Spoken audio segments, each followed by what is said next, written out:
Hey, you guys, thanks for listening into this episode of Tips with T. Today, I'm just coming to give um, a few tips, quick tips on how entrepreneurs should be able to successfully manage their time. We're in a new year, and I just want to start the new year off by giving tips on how I successfully manage my time in order for me to get tasks done and be more productive instead of being busy. So the I'm giving like 5 tips. So one of the first tips I go by is first, you need to prioritize your tasks. You need to decide what tasks that you need to complete throughout the week and which tasks are more important to complete. That way you are able to know what tasks you need to get done first, depending on if you have like deadlines or if they're really, really important. And then what other tasks that you can wait for a later time so you won't be overwhelmed. But just sit down. What I do every Friday is sit down and write down all my tasks that I need to do for the next week. And then I prioritize what tasks I need to do first. I do that once a week, which is helpful. In order to stay organized with my tasks, I also use a project management system. I use Asana, and Asana allows me to go in. It allows me to put in my tasks, like my due dates. If they are high or low priority or medium, the high priority tasks, I try to go ahead and knock those out first. Um, so it's just a good tool to use. And if you don't like Asana, they have like ClickUp, they have Trello. All those things are project management systems that can help you stay organized with your tasks. And I found that to be very, very helpful for me. At first, I wasn't using them and I was struggling to keep up with everything, but Asana is really a game changer for me when it comes to staying prioritized with tasks. The second thing I had to do was create a schedule and stick to my schedule. So me, I'll try to do like from 7 to 1 or from 9 to 2 or something like that.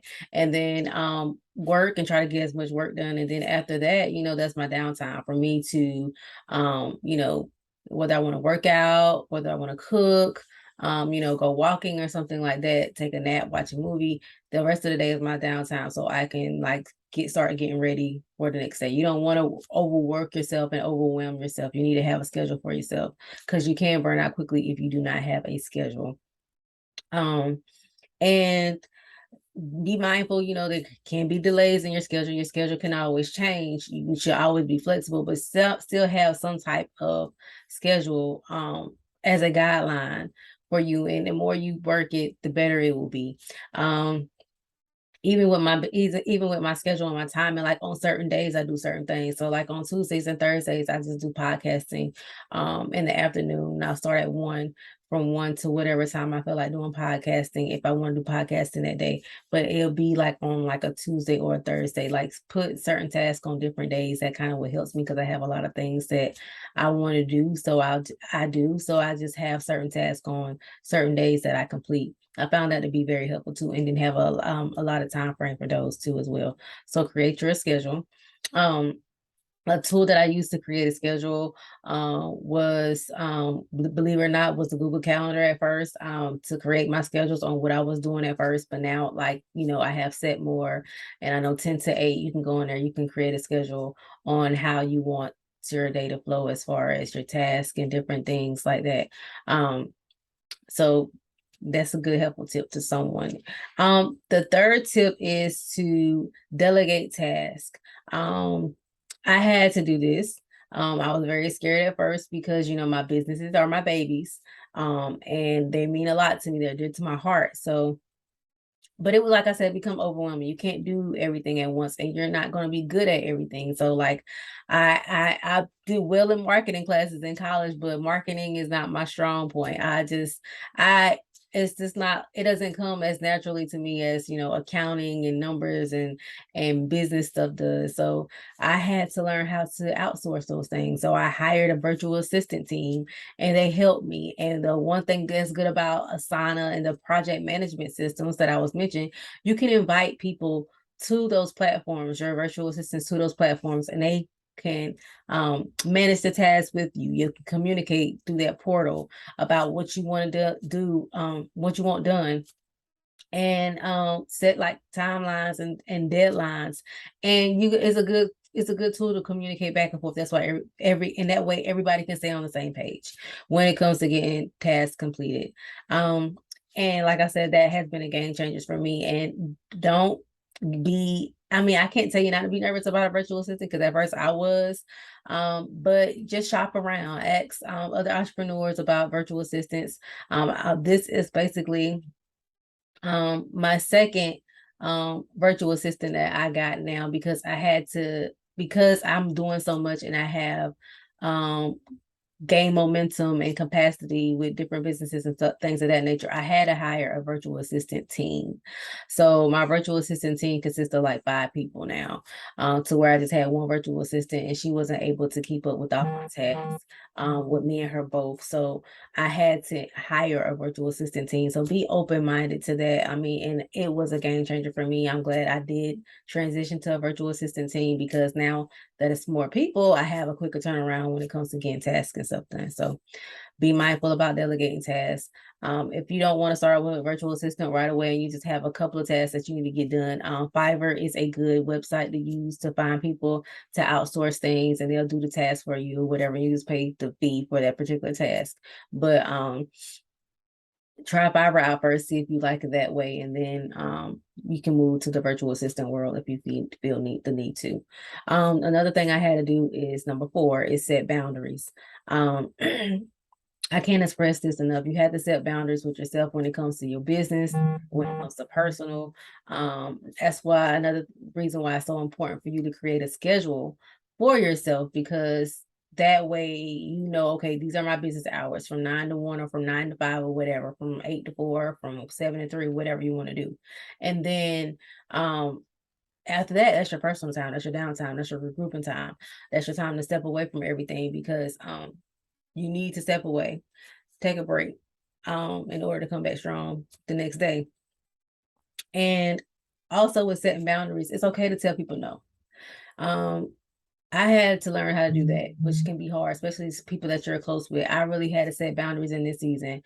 Um, my hours, I had to tell people, hey, my hours are from 7 to 4 or whatever my hours was, and my weekends is my time. My time after that is my time, because I have other things that I have to do after I get off work. We are still human. We still have errands. We still have personal things that we have to handle. We still have doctor's appointments. We still have to, family members that we might have to see about. So you do have to set those type of boundaries, and it's okay to say no.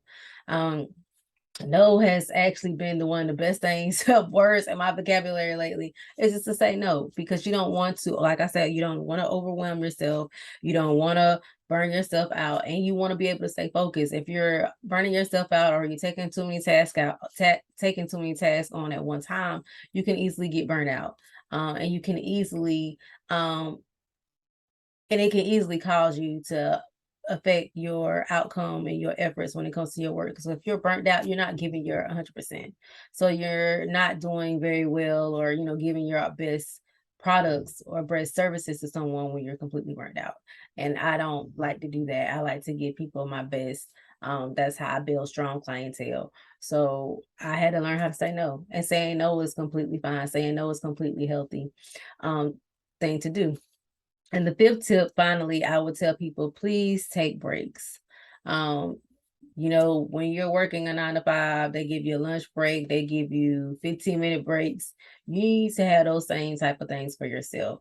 And you can adjust your breaks to how long, whatever you want to have your breaks, but you need to take breaks throughout the day when you're working. I don't care if it's just to take a walk, to read a book, or take a nap. Um, these breaks will help you to stay focused and productive throughout your working day. So you definitely need to take breaks. I was to the point where I was just working nonstop and not taking a break, and it was really taking a toll on my body. And when it was time for me to go to the doctor, they was like, well, do you take breaks? And I was like, no. And I was like, that's the problem. So you don't want that to be an issue. So please take breaks. I promise you, the Taking breaks and taking care of yourself is the most essential thing you need to do when it comes to a business owner. You need to make sure that you are doing this. I can't express it enough. When it comes to your health and your well-being, you won't be able to enjoy all the fruits if you are, sick or under the weather because you don't take breaks. And your health come first. So make sure you're taking those type of breaks. Make sure you're checking in with yourself. Make sure if you just take breaks to do like meditation and breathing. I had did that before too, which was awesome and amazing. So just make sure you're incorporating something in your day to help you take breaks. Definitely eating healthy and eating right, drinking plenty of water, but take breaks, you guys. I mean, I can't express it enough. But like I said, I just wanted to come and give those 5 tips. I'm gonna go back through the tips again. Like, so number one was first prioritize your task. Number two was create a schedule and stick with it. You can always adjust your schedule need be, but create one. Three is to delegate tasks. It's always good to outsource when you're really extremely busy. Four is set boundaries. It's okay to say no. It's okay to tell people that you're unavailable between what hours and your weekends is your time. It's okay to do those things. And finally, the fifth one is to take breaks. Make sure you're taking breaks, you guys, to get the proper rest, to eat, just to that downtime that you need. It's important. It's important, so you won't get burned out. And all right, you guys, that's all for today. If you know anybody that wants to be a guest on the show, please send them my way. My number is 910-317-0396. They can send me an email at contact@mjfinancial.biz. You guys, you can find this episode on Anchor and all the other major podcasting platforms. And you can also find the playback for this video on the YouTube channel as well for MJ Financial Management. So, all right, you guys, I gave you 5 tips on how you can manage your time well for this new year. And I will see you guys on the next episode of Tips with T.